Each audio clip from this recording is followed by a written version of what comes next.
Price lord. ಕರ್ತನ ನಾಮಕ್ಕೆ ಸ್ತೋತ್ರ ಉಂಟಾಗಲ್ಪಡಲಿ.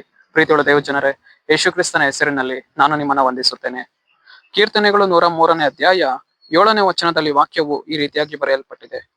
ಆತನು ಮೋಶೆಗೆ ತನ್ನ ಮಾರ್ಗವನ್ನು, ಇಸ್ರಾಯೇಲರಿಗೆ ತನ್ನ ಕೃತ್ಯಗಳನ್ನು ಪ್ರಕಟಿಸಿದನು ಎಂದು ವಚನವು ಬರೆಯಲ್ಪಟ್ಟಿದೆ. ಅಂದರೆ ಪ್ರೀತಿಯುಳ್ಳ ದೇವ ಜನರೇ, ಕರ್ತನ ಆತ್ಮನು ಈ ಮುಂಜಾನೆ ವೇಳೆಯಲ್ಲಿ ಆತನು ನಮ್ಮೊಂದಿಗೆ ಈ ರೀತಿಯಾಗಿ ಮಾತನಾಡುವವನಾಗಿದ್ದಾನೆ. ಮೋಶೆಗೆ ತನ್ನ ಮಾರ್ಗವನ್ನು, ಇಸ್ರಾಯೇಲರಿಗೆ ತನ್ನ ಕೃತ್ಯಗಳನ್ನು ಪ್ರಕಟಿಸಿದೆನು ಎಂದು ದೇವರು ಈ ಮುಂಜಾನೆ ವೇಳೆಯಲ್ಲಿ ನಮ್ಮೊಂದಿಗೆ ಮಾತನಾಡುವವರಾಗಿದ್ದಾರೆ. ಅಂದರೆ ಕರ್ತನು ಇಸ್ರಾಯೇಲರಿಗೆ ತನ್ನ ಕಾರ್ಯಗಳನ್ನ, ತನ್ನ ಕೃತ್ಯಗಳನ್ನ ಏನ್ ಮಾಡಿದನು, ಪ್ರಕಟಿಸಿಕೊಂಡನು. ಮೋಶೆಗೆ ನಡೆಯಬೇಕಾದ ಮಾರ್ಗವನ್ನು ಆತನ ಏನ್ ಮಾಡಿದನು, ತೋರಿಸಿಕೊಟ್ಟನು. ಅದೇ ಪ್ರಕಾರವೇ ಪ್ರೀತಿಯುಳ್ಳ ದೇವ ಜನರೇ, ನಮ್ಮ ಜೀವಿತದಲ್ಲಿಯೂ ಕೂಡ ಕರ್ತನು ನಾವು ನಡೆಯಬೇಕಾಗಿರುವಂತಹ ಮಾರ್ಗಗಳನ್ನ ದೇವರು ಏನ್ ಮಾಡುವವರಾಗಿದ್ದಾರೆ ಅಂದರೆ ತೋರಿಸಿಕೊಡುವವರಾಗಿದ್ದಾರೆ.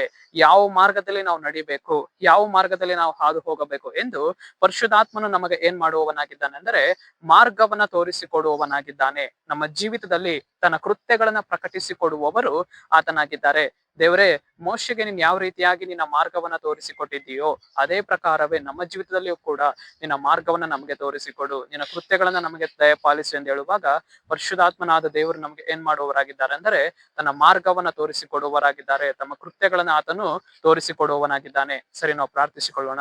ಅಪ್ಪ ಕರ್ತನಿಗೆ ನಿಂಗೆ ಸ್ತೋತ್ರ ಸ್ವಾಮಿ. ಈ ಮುಂಜಾನೆ ವೇಳೆಯಲ್ಲಿ ದೇವರೇ, ಈ ವಾಕ್ಯ ಭಾಗ ಸಂದೇಶವನ್ನ ನೋಡ್ತಾ ಇರುವ ಜನಗಳನ್ನ ಸಂಧಿಸು ಕರ್ತನೆ. ನಿನ್ನ ಜನರ ಜೀವಿತದಲ್ಲಿ ಸ್ವಾಮಿ ನಿನ್ನ ಕ್ರಿಯೆಯನ್ನ ಮಾಡಿ ದೇವರೇ, ನಿನ್ನ ಜನರಿಗೆ ನಿನ್ನ ಮಾರ್ಗವನ್ನು, ನಿನ್ನ ಕೃತ್ಯವನ್ನ ತೋರಿಸಿಕೊಡುವುದಕ್ಕಾಗಿ ಸ್ತೋತ್ರ.